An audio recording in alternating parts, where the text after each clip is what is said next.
પ્રધાનમંત્રી જન આરોગ્ય યોજના હેઠળ આપવામાં આવતું આયુષ્યમાન ભારત કાર્ડ લાખો દર્દીઓ માટે આશીર્વાદરૂપ બન્યું છે.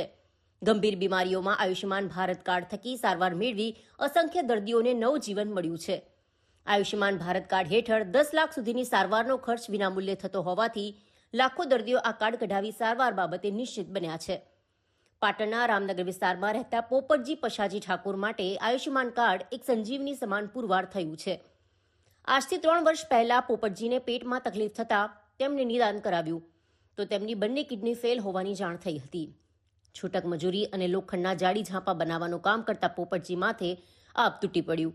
આવી સ્થિતિ ઊભી થઈ હતી.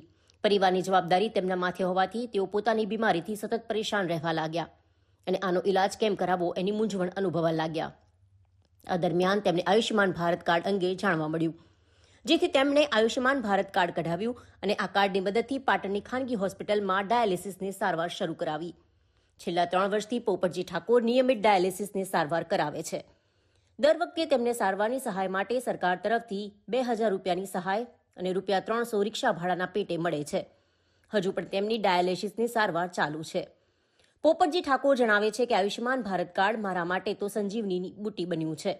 મને લાખો રૂપિયાના ખર્ચમાંથી ઉગારી લીધો. જો આયુષ્યમાન કાર્ડ યોજના ન હોત તો હું આ ખર્ચ ઉઠાવી ન શકત. આ યોજનાએ મને નવજીવન આપ્યું છે. મારું નામ છે પોપટજી પસાજી.